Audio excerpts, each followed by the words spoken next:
Well, welcome to the what we hope to be the second of a continuing series of capturing the oral history of people from the Cannon Falls area. We're lucky today to have two young Cannon Falls guys who grew up in the area and went on to make good in the world, Bernie Melter and Herb Dabelow. So we want to capture part of their remembrances of growing up in Cannon Falls, what they went on to do in later years, and focus specifically later on as to their involvement in the scouting program in Cannon Falls, because they both were involved in that as well. So we'll turn it over to you. There's no particular order anyone has to talk in. But Bernie, if you want to talk just a little bit first about growing up in Cannon Falls, and we'll go on to Herb. Okay.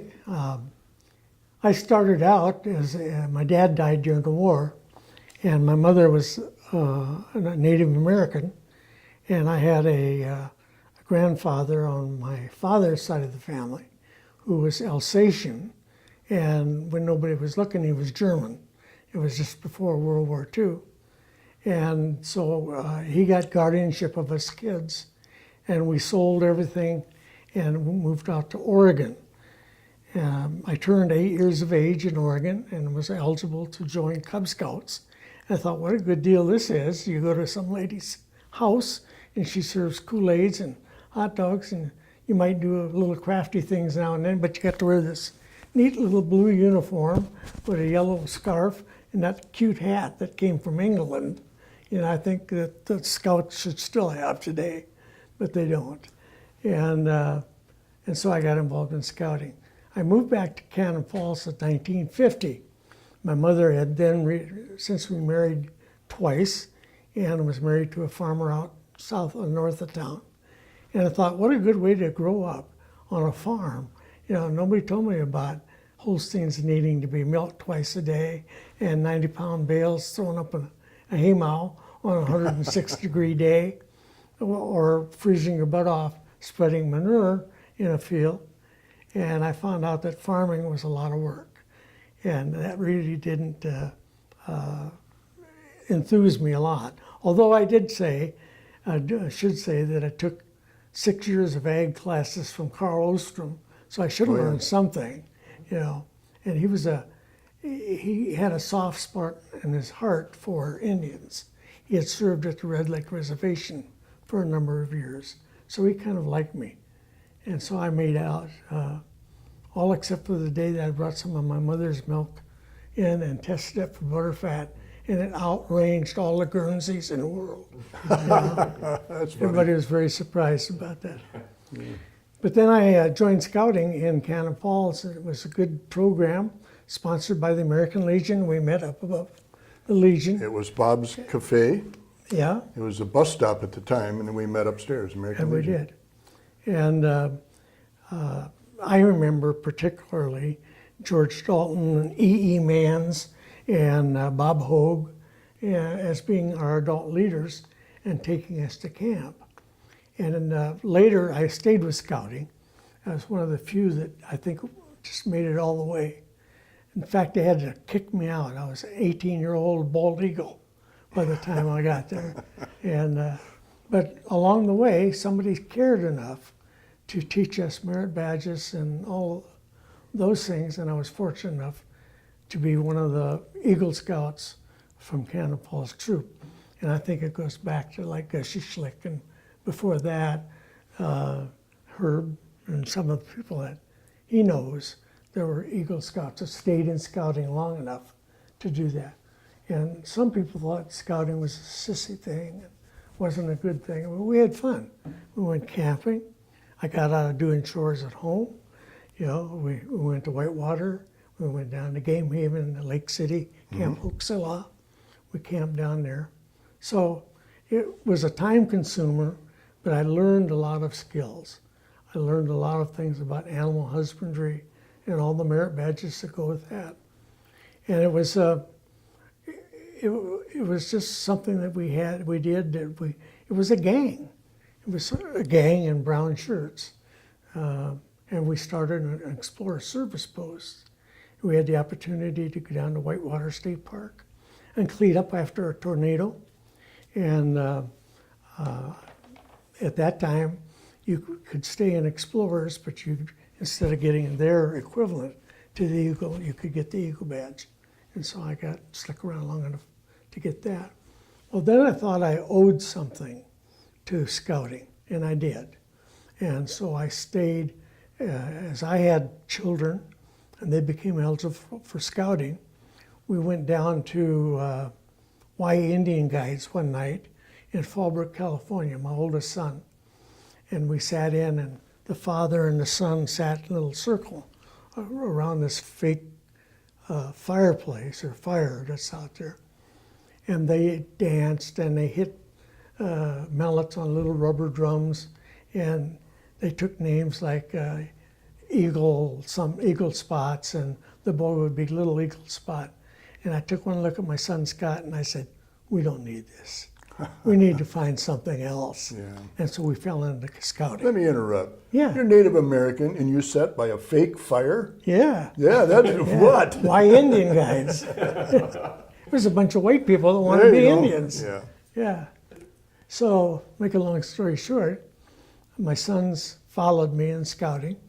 None of them ever made the Eagle, but they got as far as Life Scout, and they discovered girls, jobs, and girls, not necessarily in that order. And so that kind of scouting messed up, you know. Yeah. They left scouting. Wow. But my wife was a den leader coach and a den mother. And so we've scouted for most of our lives. And when I came back here, I was involved with the scouting troop and was fortunate enough to be asked to be the chartered organizational representative because I was a member of the VFW. I was the liaison between the Boy Scouts and the VFW. So I haven't done much with Cubbing, but I've been involved with the scout troop. But you were representative to state of Minnesota under Governor. Oh yeah, well in my other life, besides scouting, I got involved when I got back as a county veterans service officer. Mm-hmm. 3 years in Dakota County as an assistant, learning the trade. And then when Wally Jagash, who was the service officer in Red Wing, Goodhue County, decided to retire, he called me up and said, do you want a job? And he said, I'll talk to the board. So I went through all the preliminaries. I filled out applications. I had to go before the board for an interview. And they asked me if I wanted to move to beautiful downtown Red Wing. And I said, why would I leave beautiful downtown Cannon Falls? I can't speak. But to make a long story short, I got involved in veterans work. And along came Arnie Carlson and was elected as governor.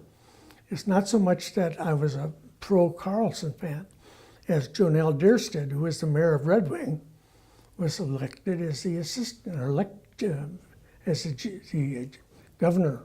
Lieutenant What am I looking? Lieutenant governor. Yeah. Right. That's what I'm looking for. And she called me up and asked me if I would like to be the Commissioner of Veterans Affairs for the state of Minnesota, which is a cabinet level position within the governor's cabinet. And I said, I would love it. And I was appointed. Well, a normal term is 4 years for the governor that appointed you. But what happened was that Arnie Carlson got reelected and he kept me. And then Jesse Ventura got elected as governor, and he was an independent. But his secret of success, or my secret of success with him, was I retired from the Marine Corps as a gunnery sergeant, which is the equivalent of a chief petty officer. When he got out of the Navy, he was a third-class storekeeper, which is like one stripe and a crow up here. And so I outranked him by about 2 stripes. But he asked me if I'd stay with him because he didn't trust those sneaky officers. Careful. Yeah. So I became the Commissioner of Veterans Affairs and served veterans until I retired in 2001. So it's pretty much my story. Good. Well, you just about covered it. And I was born and raised in Cannon Falls on the west side of town where on State Street. We didn't know it was State Street until they put up the signs. And I joined the Cub Scouts when there was a Mrs. Wilson, and I don't remember her first name. They were on the east side of Cannon Falls. Ruth?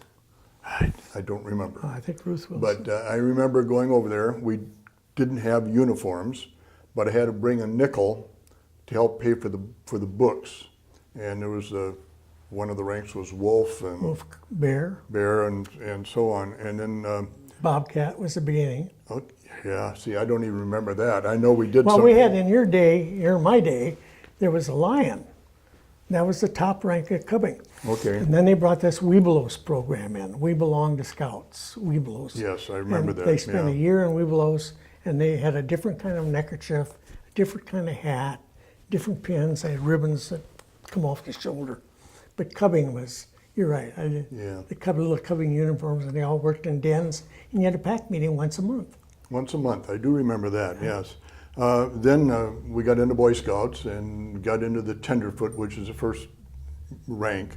And we did meet in the American Legion Hall, and I had to get the key once in a while from Bob Goodwin had the Yeah. bus stop and the cafe down below, and he always had the key to get up into the American Legion Hall.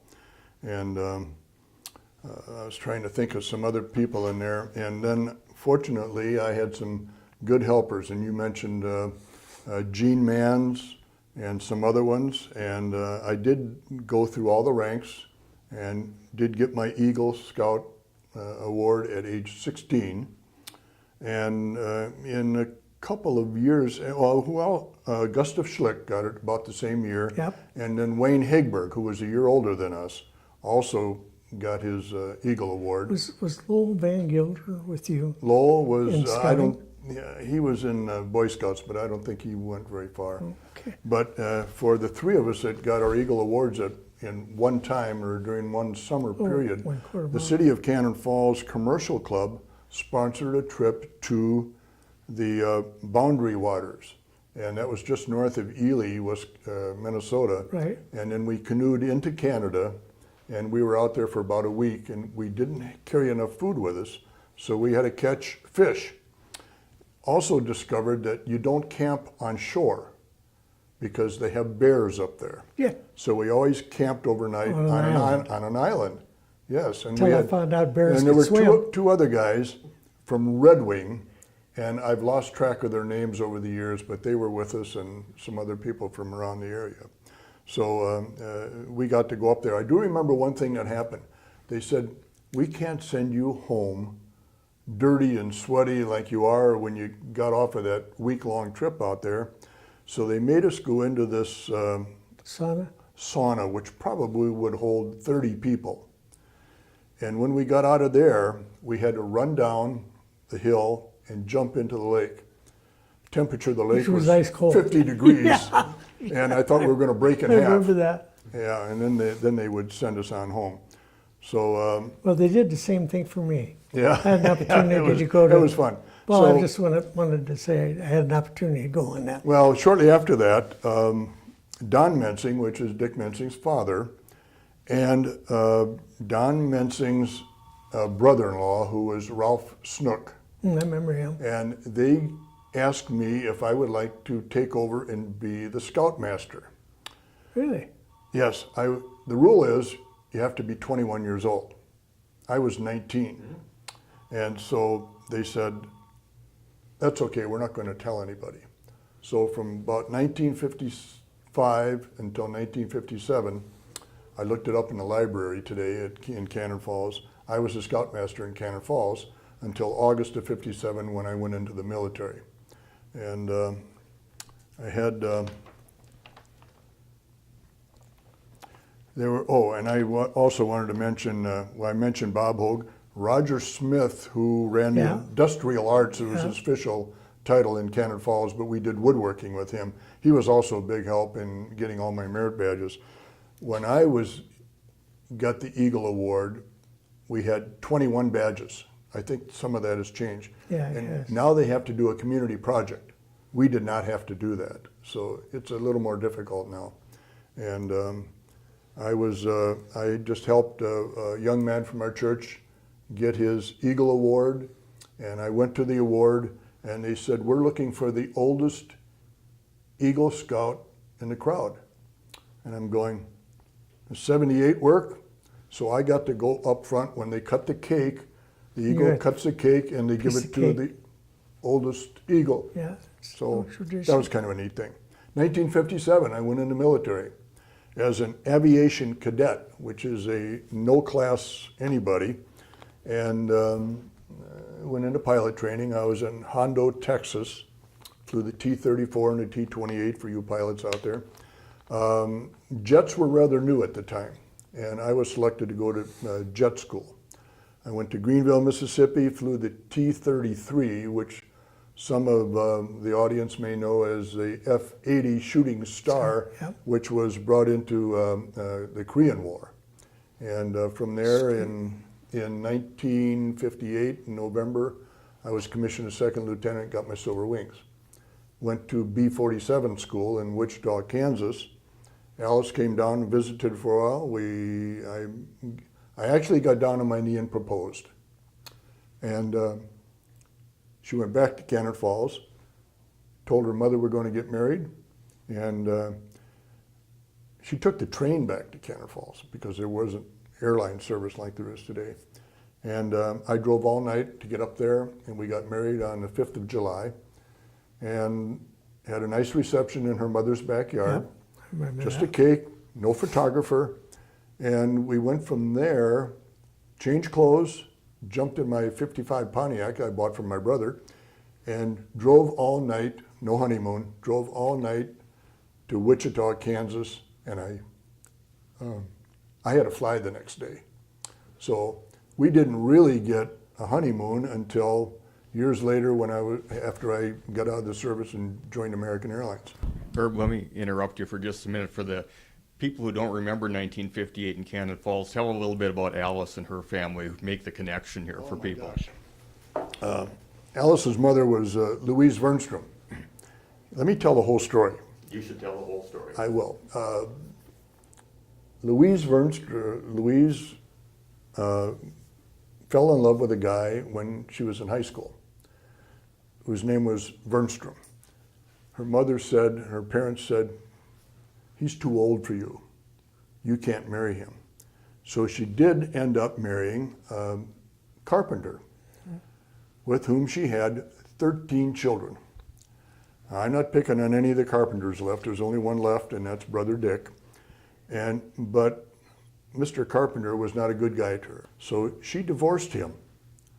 Mr. Vernstrom, who had not married all that time, asked Louise to marry him. Think about this. Here's a guy who's never been married. He's asking this woman who's got 13 children to marry him, and then they had 3 more. Bonnie, which is Bonnie Holt now, and Alice, who I ended up marrying, and then there's Marilyn, who also goes by the name of Mo. We call her number 16 sometimes. She lives in Minneapolis, so now there's only the 4 of them left, Brother Dick and the 3 girls. So. Yeah. And we're staying with Bonnie Holt, Bernstrom Holt. So. Thank you. Yeah. Okay, where was I? In the Air Force, along comes spring 1965. I was a captain on flying status. My next assignment is Southeast Asia as an advisor. Well, that was Vietnam. And Alice said, you know, we've got a 5-year-old girl that's going to start kindergarten. That's Bonnie. And Carrie was only about 2.5. And she said, why don't we get out and fly for Northwest Airlines? I had applied. I went up there again. And they said, we can't hire you now. I said, well, why not? I passed all the tests. You sent me through the Mayo Clinic. You're too old. I had just turned 30. And you had to retire at 60. He said, you can't give the company 30 years of service. I can give you 29 years, 11 and a half months. Isn't that good enough? He said, no. And I'm going to name him, not to pick on him or anything. His name was Neil Byle, B-Y-L. So I had applied to other airlines. Eastern Airlines, they went bankrupt. National went bankrupt. Pan American, Western, and I'm sitting in the city of Des Plaines, Illinois. I had just talked to United Airlines, who was, still around, and I'm reading a paper. United said they can't hire me until fall. Well, this is in April.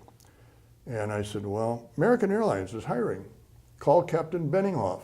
I picked up the phone, and he said, I'll send a car over. And he called New York and he says, I've got a B-47 pilot here. And the question was, is he sitting in the front seat or back seat? Because it was a tandem seat airplane, a fighter type canopy. And I said, I've got 1,000 hours in the back seat. They made me an aircraft commander. I have 1,600 hours in the front seat flying. And he says, what's that? Yeah, okay.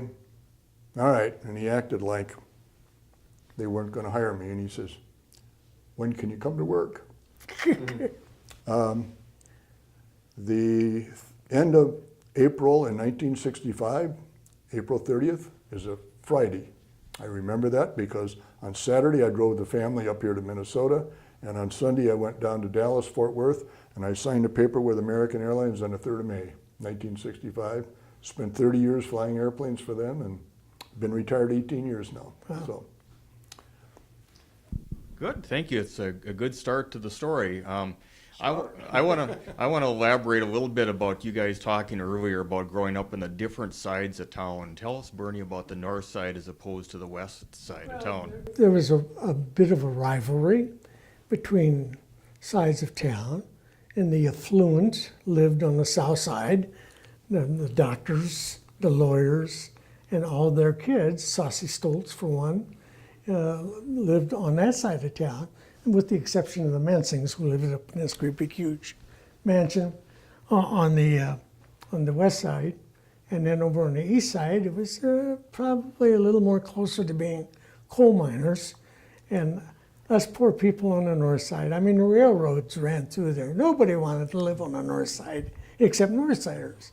And so if you were a south sider and you stepped over the boundary into the north side, you're probably going to get into a fight. And we had a what served as a baseball park down by the malt house. Yep.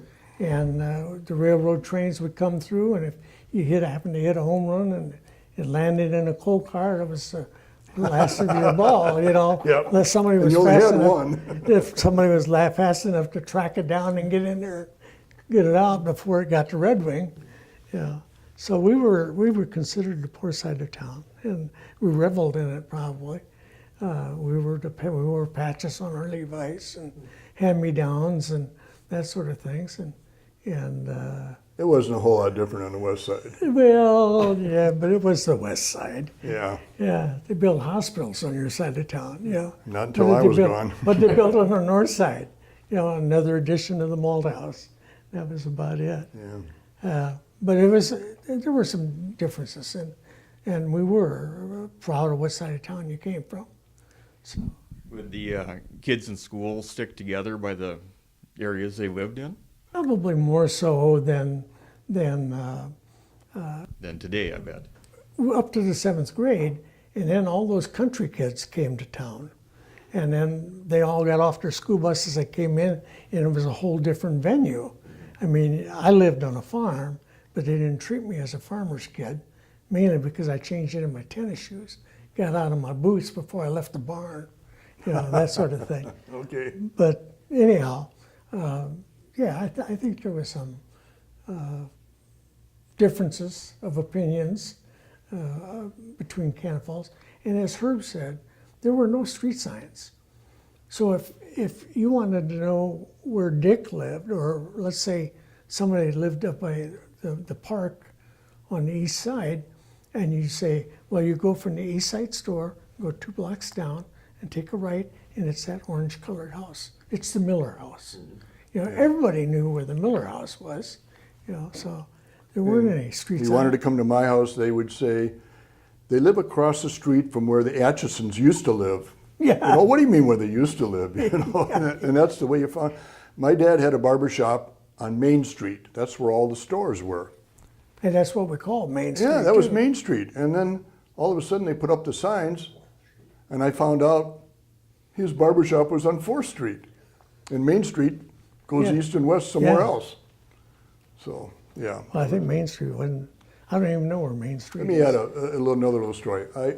Speaking of farmers, I was working on the Minnesota Highway Department, which I did almost every summer on a survey crew, but I had been asked to go out to the Herb Johnson farm out east of town in the fall when they still put the bales up in what they called shocks.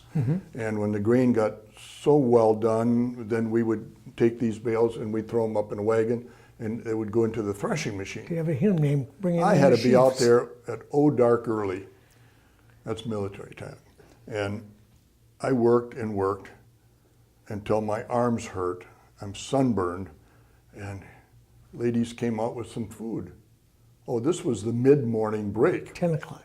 Yeah, probably. Yeah. They worked and worked, and then they had lunch, and I ended up, I'm so tired. I ended up back in the farmer's yard, and we're eating, and the guys are laughing at me. Ah, you city kids, you know, you should really have been working on a farm. And all of a sudden, this brand new Pontiac drove in, and this guy gets out, and he's got 3 gold stripes.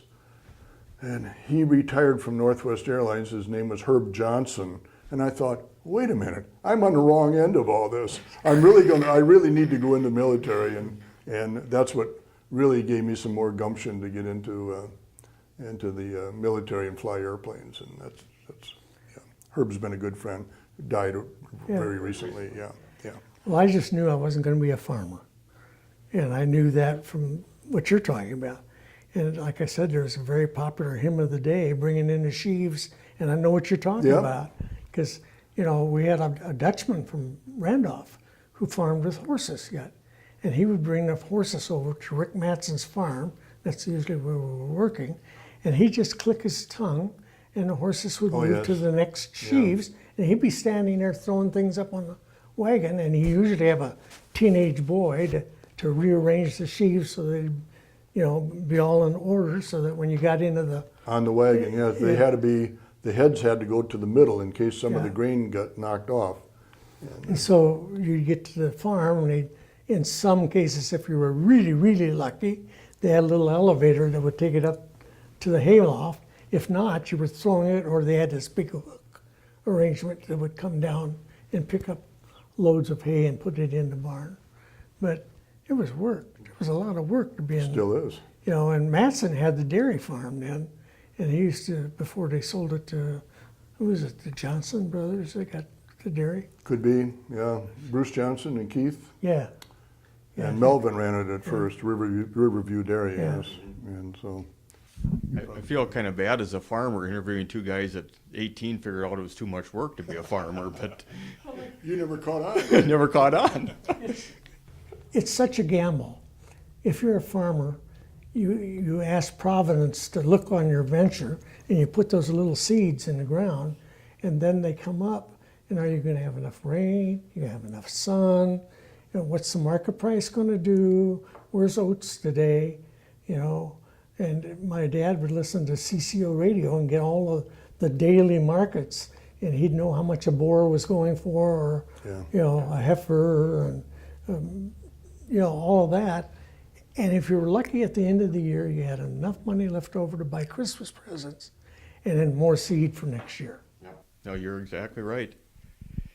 Bernie, kind of tell us about the time period between graduating from Cannon Falls High School, and then you obviously were the veteran service officer, but there's a lot of years in between there. So, like Herb, I think I looked around and decided that there had to be a better life. Unfortunately, I chose the Marine Corps. You know, smart people like Charlie Meyer went in the Air Force, became an officer, and flew the rest of the time. It was a little better job, yes. Yeah. And so I enlisted in 1955, my junior year. I went to boot camp at Parris Island, South Carolina, about the time that the Ribbon Creek Massacre happened. As platoon sergeant marched 13 recruits into the Ribbon Creek, and they drowned. So I was in on that. And then I got transferred to Camp Lejeune, North Carolina for my infantry training. All Marines are infantrymen. I mean, it's a Dixon, you know, they advertise that. And so I got to Camp Lejeune and went through infantry training. Well, we were treated differently because of the Ribbon Creek Massacre, because of what happened down there, that we came out of that same group of people. So the senior sergeants and that were a lot kinder to us than they would have been 3 months before that. And so I went through infantry training and decided I really didn't want to be an infantryman. You know, that didn't, John Wayne movies didn't do a thing for me. And so I had an opportunity to to go to legal courses, and I did. I became a legal assistant and helped people with their wills and all that, divorces and things, and realized that I was going to stay at Camp Lejeune, North Carolina, the rest of my career in the Marine Corps, which at that time I was a reserve, had the dreaded R behind my name. Yes, we talked about that. And it looked like I would never get past the Onslow River to the West Coast, to California, to overseas, to Japan. And all the guys that were coming back from Korea were talking about how great Japan was, and the liberty in Japan, and the girls in Japan, and the beer in Japan, and and here I was going to be stuck in North Carolina all my life. So I went down to see the Sergeant Major, and I said, Sergeant Major, I'd like to go overseas, and I'm willing to reenlist if I have to. And he says, oh, step into my office. I have a live one here. Get a live one. And so I reenlisted for 3 years, and he said, we'll send you to the 1st Marine Air Wing. And I don't know where that's going to be, whether it's going to be in Japan or down in Okinawa, or the Korea. We had squadrons in all those places. So I ended up leaving, coming home for October, November, I guess November it was, came home on 30 days leave en route to California, got to El Toro, California, joined the Air Wing, much looser. These guys are looser than gooses. I mean, they don't blouse their boots, they let them hang out, they don't starch their covers. It wasn't all spit and polish, dress blues and tennis shoes. It was none of that. These guys were relaxed, Of course, the pilots are going to fly airplanes that Joe and Steve are going to fix down there on the ground. If you were a grunt Marine, you never called anybody by their first name. And if they were lieutenants, you might say Mr. Dabelow, but not, hey, Lieutenant, none of that. Yeah. And so it was, I just couldn't imagine, this is a different Marine Corps than I joined, These guys are crazy. And so I ended up going overseas on a draft, aviation replacement draft, and I went to Japan. I was in Yokosuka. Opama, Japan was a Japanese seaplane base during the war. And we had helicopters, and I got into helicopters. I found out they don't have wings. Yeah. And they take off, and they all of a sudden go into auto rotation. That means beat their way into the engine air, quits, and then the rotor goes around, and you're going straight down into Yokosuka Bay. Well, there's ammunition ships down there. You got sailors jumping off of planes, and then they re-engage the engine, and the rotor starts, and away you go back to base. And the pilots laugh, and they think that's funny. I have to change my skivvies when I get back to the barracks. I didn't think it was funny because the hatch is open. And the crew chief knelt down and he went like this. And I looked at him and he says, it looks bad. Yeah. Well, finally found out what it was. About the second trip, I knew what it was. And so when the rookies came aboard, I did the same thing, But Wow. I stayed with helicopters for 6 months, and there was an opening in an obscure squadron called Marine Observation Squadron 2, which was down in Okinawa, and they flew O-1 bird dogs with like little Piper Cubs with a Continental engine. Yep. And then they had 6 HOK helicopters. Well, HOK helicopters are made by Cayman, and they have 2 rotor blades on pylons up above the cockpit, but they don't have a tail rotor. And everybody knows anything about helicopters, you need a tail rotor to make it go in the right direction, They didn't have tail rotors. I didn't ride in HOKs the whole time I was there. Come on, Bernie, we're going on a sea air rescue. Yeah, I got something to do. I think I hear the Sergeant Major calling me. Yeah. So I was in that kind of a squadron. And Bernie, then, you talked about the relationship between officers and enlisted people. Just before I was getting out of the Air Force, the B-47 squadron had shut down. Now I've got about 10 days to go before the end of the month, and they said, well, we have to give you some kind of a job. And he said, there's an opening in the officers club. You can be the officers club officer and make sure everything runs smooth until it's time for you to leave. Sergeant so-and-so is over there. Well, I go meet Sergeant so-and-so, who's probably got more stripes up here and down there and hash marks for what, every 2 years or every 4 years. 3 or 4 years of service. He's got a whole bunch of those. He'd been in the service for 100 years. And he said, well, Captain, what would you like to do? And I said, Sergeant, you've been at this a long time. Tell me what changes you would like to make. And he says, how about on Tuesdays we have half-price drinks? I said, great, so be it. Well, how about on Thursday we have 2 for the price of 1?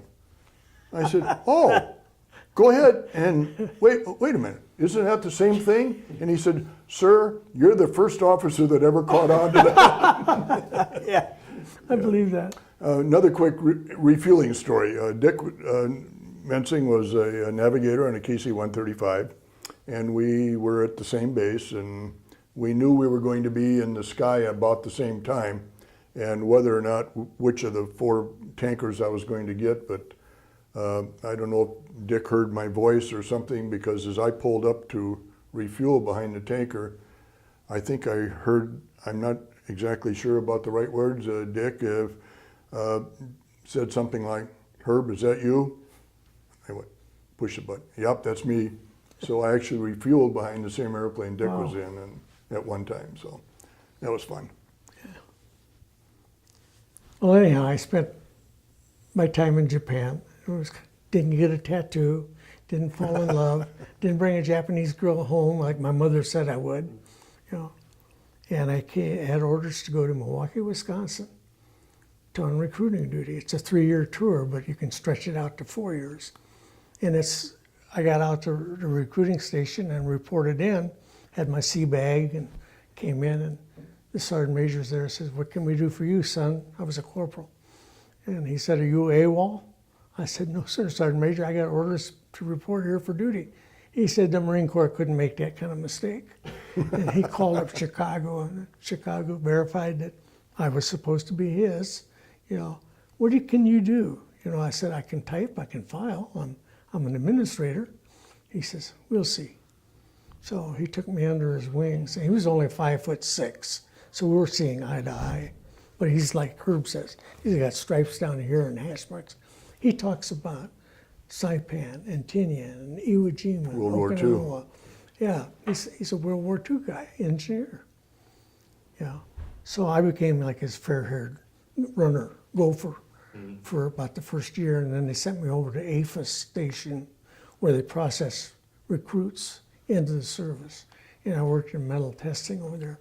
In fact, I walked in as a buck sergeant, and the Air Force didn't have the equivalent, and the Army had buck sergeants, but they didn't, most of the psychiatrists that we had were specialists.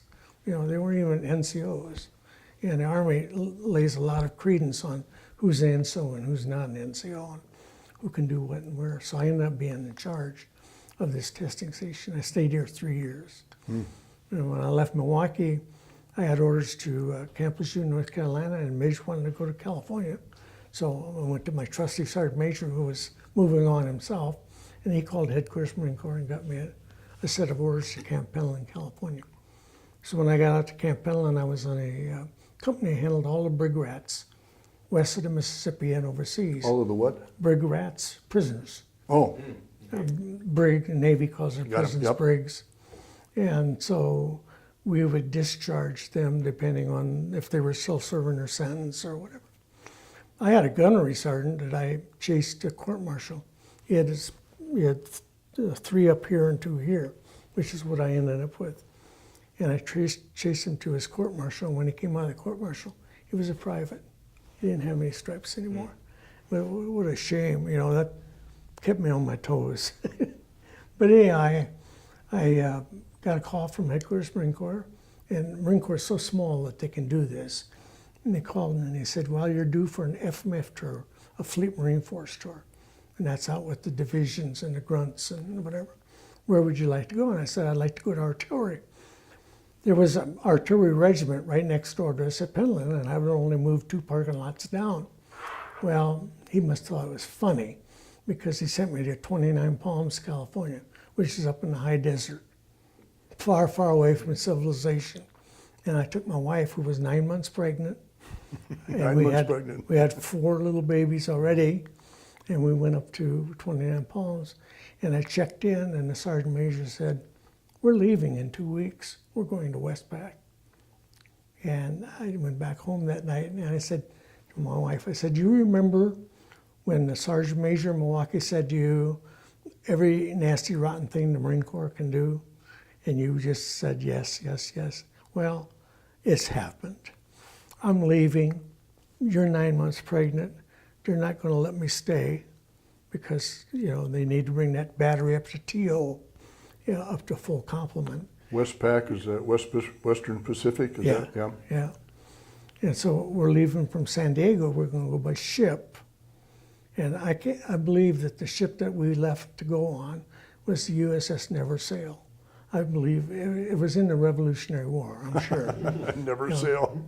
But anyhow, I ended up leaving 11 days out to sea. She had this little baby girl.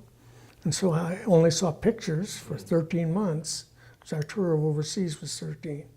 And I got these pictures, and then when I came home, they came up to El Toro to pick me up. I'd flown in there on a 707 by, who's those airlines that had purple seats and polka dots? I remember, yeah. Not Braniff, but was it Braniff?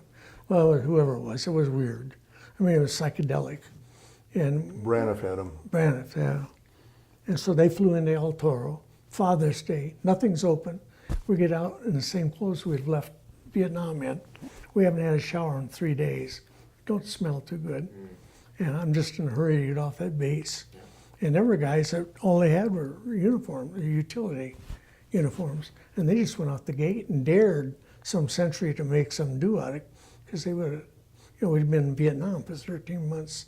Wow. And he would have cold cocked him, I think. But anyhow, make a long story short, she hands me this baby that's a year old now, 13 months old. And she took one look at me, and I took one look at her, and she let out this scream. And I went to give her back to her mother, and she said, I've had her for 13 months, it's your turn.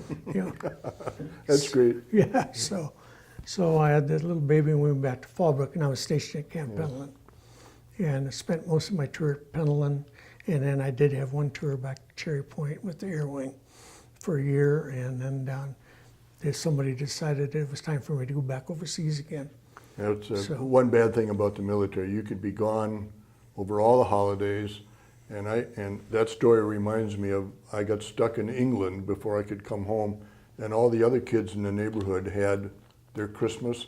They opened all their presents, and Alice's response, and probably your wife as well, Christmas is when Daddy gets home. Yeah. That only happened a few times on the airline, but it happened a lot in the Air Force. So. Well, the finality of it is that everybody, I went to Vietnam in 65, 66. I came home.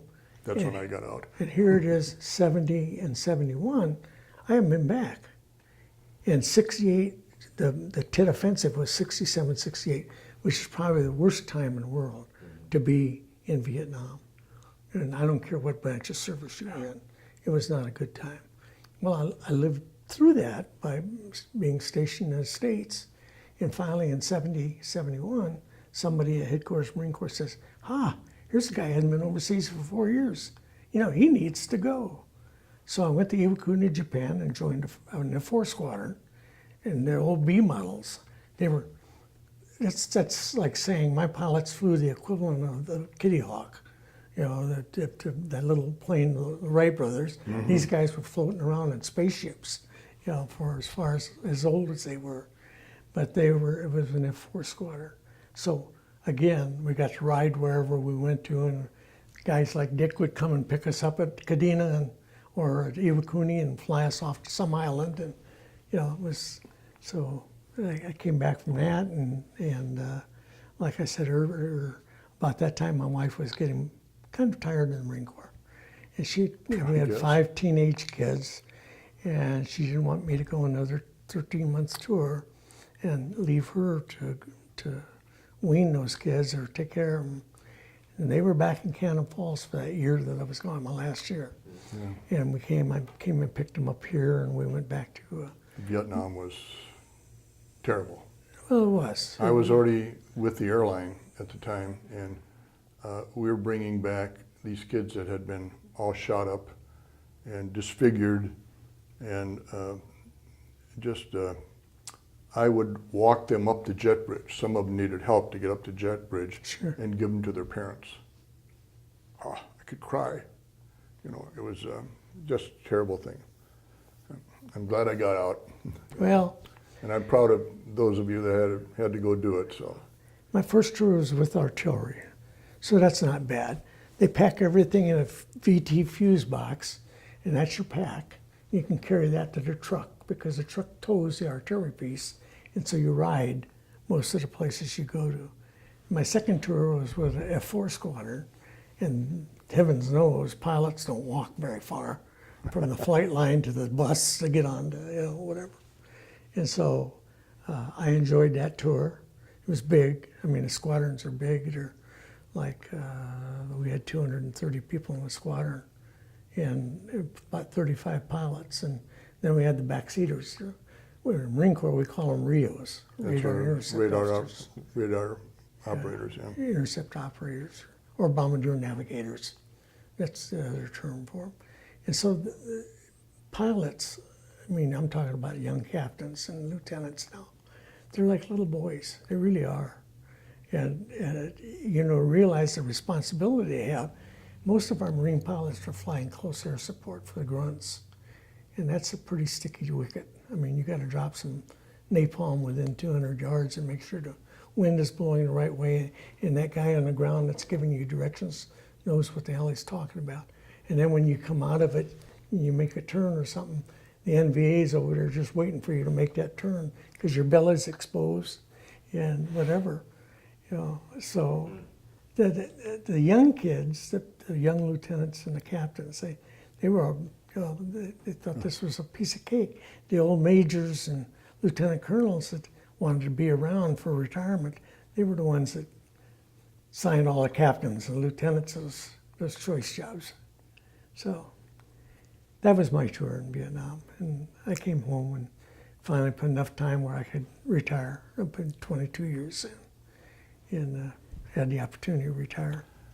Are you any part of the Memorial Rifle? I see your cap here. I am. Do you do I'm the Tuesday Squad.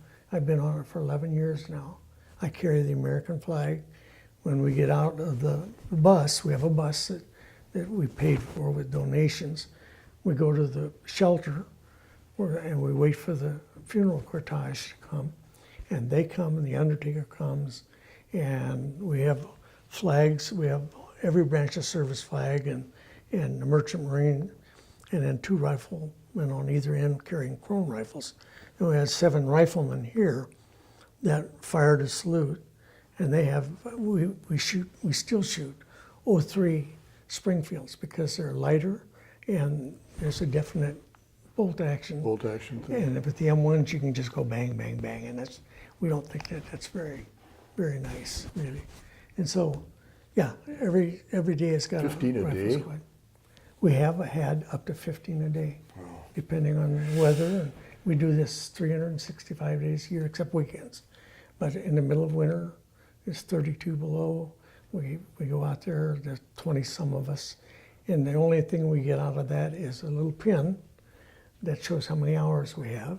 And then we get a noon lunch made by the VA hospital. They give us a noon lunch, which is free. And we have a bakery not too far from the main gate to the cemetery, and they give us 2 boxes of donuts every day, free. It's a day old, but we don't care. Yeah. You So gotta we have make the coffee donuts. in. Yeah. So that's part of what I do, and that's Fantastic. makes me feel good. Yeah, thank you both. You know, Herb is back in Cannon Falls, I guess, for a class reunion. Bernie's been back in town for a while, but talk a little bit about how Cannon Falls and maybe the world in general has changed since you grew up in Cannon Falls. Oh my gosh. I just think about the technology, the way it has changed. And we traveled in Boy Scouts by using a compass and guessing how far we would go before we would make the turn. And we had Count our footsteps. count footsteps and this and that. And I recently bought a car that has global positioning system. And I would fly to Europe on our big airplanes with American Airlines, and I could punch a bunch of buttons here, and it would take me to Paris. I've got this fancy car, I can't find my house. It's getting better, but what I'm getting around to, the way technology has advanced, I cannot imagine some other people my age or even younger than that who get an automobile like this and they don't know how to use this stuff. You can't, the manuals are this thick. It's absolutely amazing. So technology is a big thing. Cars, highways, I don't know what the speed limit was years ago, maybe 55. And now it's across southern Minnesota, the speed limit between Rochester and La Crosse is 70. I'm driving 70 plus, and the cars are passing me like I'm standing still. It's absolutely amazing. Cannon Falls, I can remember sitting on top of the hill near the Mensing house, actually a little farther over with another neighbor, David Duncan, and Bruce, and we'd sit up there and watch these airplanes fly by. They were DC-3s, or for the military, C-47s. Top speed, maybe 160. And, and we could see NWA. We didn't know what that meant, Northwest Airlines. And we could watch them from the top of the hill there until almost the time they would land at Wold Chamberlain Airport, which is Minneapolis-St. Paul International Airport now. And to think about growing up, and then they put me in a jet airplane for training, and then ended up flying a 6-engine bomber. And I bombed Cannon Falls one time. I don't know if Steve has ever told you about this. Just before I got out, Arnie still had the Pontiac garage on the north end of town. And I told him I'm going to come by there. Well, they're outside looking way up there at airliners and things, and I had a spot south of Cannon Falls that we latched onto, and then I had them put the crosshairs on this big return on the north end of Cannon Falls. This was a radar crosshairs, and lock onto them, which was the malting house. And from when I got a little closer, I made a little correction. So Arnie is looking up there for 35,000 feet and watching me fly by, and I came across at tree level, and about 400 knots indicated, and just whoosh. And by the time I made the big circle around, I had gone past the Stanton Airport, because that's what the radius took me, and then back across southwestern Cannon Falls, where my mother was standing there waving a towel, dish towel, and then I made one more circle around, came in from the golf course, and waved at Arnie, went like this, and he saw somebody moving their hand, and I rolled level, and there was a schoolhouse, the old stone schoolhouse. And Steve was in the schoolhouse at that time. And just as I started to pull up to get over the hills, I put all the throttles forward, and I guess it shook the building pretty good. And I went back to Columbus, Ohio, to Lockbourne Air Force Base, which is now Rickenbacker Field. And I bet you Gus Johnson had a fit in the oh, school. could have. And I think Henry Banks was gone by then, but so a lot of things have changed, and they really have. And well, I think in our day we gathered together as groups, not gangs, but groups, and including that was Troop 39, and it was always a good reason to get together, the troop meetings, and we have adults that came and taught us skills that kids today will never have because of just what you're talking about. GPS, handheld, whatever, be able to shoot an azimuth and with a compass, or do your back azimuth to get back to where you were going, and we walked when people thought it was boyish to ride bikes. Well, then we would spite them and we'd walk. I don't know what fun that was, but but we did. We walked a lot. And you look at computers now, and you can almost type a word, and if you spell it wrong, it corrects it for you. I remember 4th grade, Julia Miller. Yep. And Bruce Johnson was in my class, and like what was mentioned, that we had our 60th high school reunion yesterday. We had 28 of the 51 class members did show up. Wow. But Julia Miller and the next grade, I don't recall, would teach us handwriting, but we had to do this up and down and make perfect circles and keep going to the end until we would learn the proper penmanship. The Rice The method. school nowadays in the Chicago area do not teach cursive writing. My granddaughter cannot write her name. She doesn't have to. I guess she can, but but that's the way it's come. And We had two systems. It was the Palmer method. Palmer method, yes. And the Rice method of I don't- penmanship. I lived in Oregon. I did the Rice method. Came to Cannon Falls. It was the Palmer Palmer method. method, and you had to move your whole arm. Yeah. Yeah. You can't just go like this. Yeah. Yeah. Yeah. So things have come a long way. Well, then getting back to this walking and going places, and we had one theater in town, and a favorite ploy of Northsiders at least was to say to Mona, for instance, Mona, let's go to the movies Friday night. Okay, I'll meet you inside. You didn't have to pay that. Oh, Do you remember what you paid at the Cannon? I think it was 12 cents. Yeah, I think it used to be, or 10 cents, and I could get a quarter to go to the movie on Sunday, which costs more, but I would have enough money left over to get a bag of popcorn. And licorice or something. Okay, you I know. remember it. Yeah. Yeah. Old Crows. It was little black licorice sticks. But we had that going for us. And then as we got older and kids had farm duties, they were allowed to drive to school when they were 15.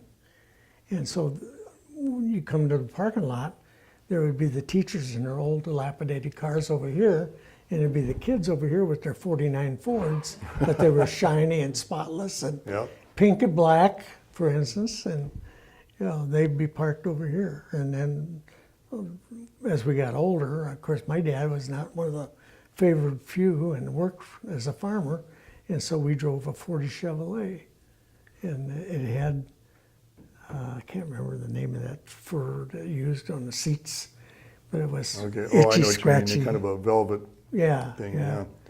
Yeah. And the first car my dad had in probably just before I got out of high school, he bought it from Hiram Ellis, who was our lone policeman for many, many years. remember that, yeah. And he was He had our a neighbor out 38. and back, and it had a 47 Chevrolet. And, Yeah, I remember that. Dick Mensing will talk about how I broke the rear axle on that by dropping the clutch too fast. But that's another story, Dick, and we're not going to go there today. So. Well, I remember Hiram Ellis. Yeah. He had this humongous sidearm. It was probably a 38, but it had a barrel about that Yeah. long. That holster, and then he had about 700 zillion keys over here. And he would had- walk and shake the doors. He had a key for every business on Main Street or 4th Street, whatever we're going to call it. And if he found one open, he'd go in and look around, and then he would lock it up. And then he would maybe even drive to your house. We didn't have a telephone. And he'd say, okay. Arnold, your door was open, and things. Herbert, I told you to lock that door. I'll tell you another story. People that we meet in our area now, in the Chicago area, we tell them that they blow the fire siren every evening at 6 o'clock. It had to be done manually at one time. Near Schofield Drugstore, there was a stairway, and there was a light switch. Just walk through. And nobody was allowed to touch that switch because that turned on the fire siren. And Merle Olson had his office right there. And Merle Olson's office was right up there, yeah. So we would all line up. Whose turn is it to turn it on, and whose turn is it to turn it off? And they would blow the siren, and people in our area are going, they didn't really do that, did they? And I said, yes, but now think of this. Suppose you wanted to rob the gas station out on the edge of town. What time of the day would you do that? I don't know. I'd say 6 o'clock, because the only policeman we had was downtown. And then I tell them a story about right above the drugstore was a red light. If there was a fight at the local liquor store, which the city owned, Yeah. they would call Mabel Westerson, who was the operator, or later on Bonnie Vernstrom was in there also. There's a fight at the liquor store. Okay, she would turn on a switch. It would turn on a red light above Schofield Drugstore. And if Hiram Ellis, our only policeman, happened to be driving by and see the red light, he would go over to the operator's office and say, what's going on, Mabel? And she said, well, there was a fight about a half hour ago, but it's all over with now. And Hiram Ellis was not a big guy. He was probably 5'9", probably weighed 145 pounds. And he would go into the liquor store if the guys were brawling in there, which happened a lot with the World War II veterans. I'm not picking on them, but that did happen a lot. They didn't have the treatments that our guys coming back from overseas do today. And he could walk in there and say, now boys, you go home, because I'm going to call your wife in a little while and make sure you're there, and you go out the back door, and I don't want you guys to meet in here for a couple more days. And that's all he had to say. That was the authority, you know. So. Well, as we got older and we got cars, the big sport was to see Hiram, make sure his car was parked downtown. Oh yeah. then you'd run up to the Shell station, do a U-E around the Standard station, and then go out to the Imperial, do another U-E, and come back as fast as you could. And then Hiram would see you, and then you'd run out 19 or something. Yeah, you know? and the Shell station was near the Catholic Church. Yeah, It's gone now. Yeah, it's gone. Yeah. And the Standard station across the way was gone. That's gone too. Yeah, that's. So there've been some changes in the landscape, certainly. Yeah. But now we have, what, 6 police cars? And I don't know. you know, well, you don't know, but And I can remember when the fire station was up on. Where's the historical? with the museum? library, or yeah. Yeah, it was there. Yeah. For a while, yeah, and then it was down the It hill. was the old ladder rig that they had. And that was a big thing for the 4th of July parade. It was really big. And I came back here to live in 1950, so this would have been about 1953 or so. And somebody said, you know, we need a real Indian in this parade, Bernie. And so we want you to let your hair grow. So I went home and told my mom. She said, yeah, okay. So I had braids. And by the time the 4th of July came, I had braids. And then she got me a blanket, and I wrapped that blanket around. I don't remember that. Moccasins, and I walked down the parade route. You know. Yeah. Good for you, good sport. And then I got to be in the Order of the Arrow, which is a Yes. big thing, camping fraternity in the Boy Scouts, and that's what this little arrow is for. But there's a white sash that you wear with an arrow, and if you're big in it, you get bars on it and that. But that was a big thing too, because you had to do so many nights of camping, and you had to do, like, in the wintertime, you have to be a zero hero. You had to camp below, you know, and so it was, that part of scouting was the fun part, you know.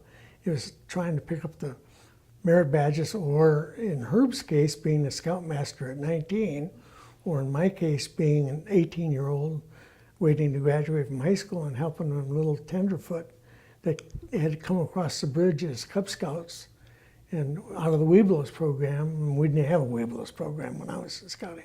It was the Lion, yeah, as far as Lion. And then you'd come into Boy Scouts as a tenderfoot, yeah.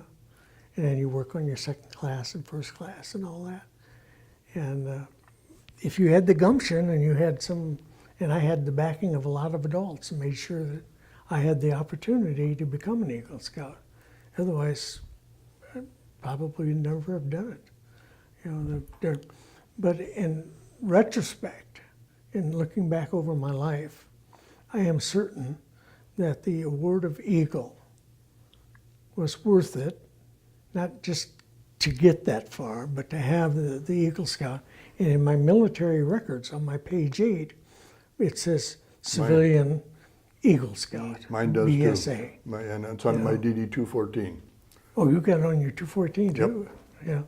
Well, anyhow, make a long story short, I'd go up for promotion boards or selection boards, and they see that BSA Eagle. It meant something. It meant that you've accomplished something over a long period of time, over many years perhaps, and under different categories, and you've got the wherewithal to do these things. And so when people see that, you know, and I go back, think of so many other little things, and that was on some things that the officers had asked me over the year.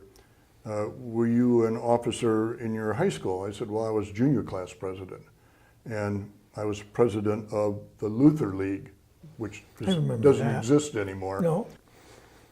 I graduated from Cannon Falls High School a year behind Dick. my class was 63 outstanding young men and women that graduated. I graduated 64th. Wait a minute. I had to open a diploma to see if it was signed. And I was good friends with Menser. I could copy his name. You know, I would counterfeit his name pretty good. And when I got out of the Marine Corps, I had still just a high school graduate. The GI Bill, which I was fortunate enough to be a part of for my Vietnam service, it allowed me to go to Mankato State, Inver Hills. I got an A degree out of Inver Hills, nights and weekends while I had a full-time job. And then I went to Mankato State and got a Bachelor of Science, magna cum laude. And for a dumb little Indian kid, I thought that was pretty damn good. You were no dumb Indian kid. You might have been an Indian kid. There's nothing dumb about you, sir. I'll call you sir. I think you both have done very well, and it's a privilege to have two Eagle Scouts to interview. It's been a great story, and I think you told a lot of stories, but Herb, the one you alluded to before we started on camera, I think you should finish with when Haile Selassie came to Cannon Falls. Oh, I yes. think for the people who don't know that story, that's a Cannon Falls story that everyone should know. Yes, and I don't know all the names. I do know that Haile Selassie was in the Minneapolis area for something, or he's going to be passing through. This is before the highway bypassed Cannon Going to Falls. Rochester, And he was going to Rochester, but Highway 52 went right down right down Main Street. 4th Street. We've been that way already today. So what is now 4th Street, but he's coming through town, but he was late. Everybody's standing out, going to wave at him, you know. And he was late, and so Marv Woodine, Oscar Paulrud, and I don't remember who else, got a convertible and put some bandanas on their head and some sheets on, went out and started out by the Imperial Station, which was right where Route 20 used to cut off, and came in, but somebody drove in ahead of him. He's coming. You know, Haile Selassie, the Emperor of Ethiopia, he's coming through town. And I think it was Marv Woodine, actually, that sat up in the back of that convertible and waved at everybody. Mustache. And all this, and waved everybody, went on up the hill and out on Highway 52 and disappeared. Everybody went home. An hour later, Haile Selassie comes through town, sitting on the back of the convertible, waving, and there's nobody out there. That was a good group down there in that area of town. Yeah. Well, that Hoffman Street gang. Hoffman Street Gang. That's what they called it. At the dairy Hoffman bar. Yep. The Hoffman Street. Which is gone. Mona worked there. Yeah, Alice worked there. Yeah. Well, it's still after 60-some years, whatever that is, still my favorite Cannon Falls story. That's a great story. Okay. So thank you both so much. It's been a great privilege to interview you, and to be continued on Channel 12 TV. Uh-oh.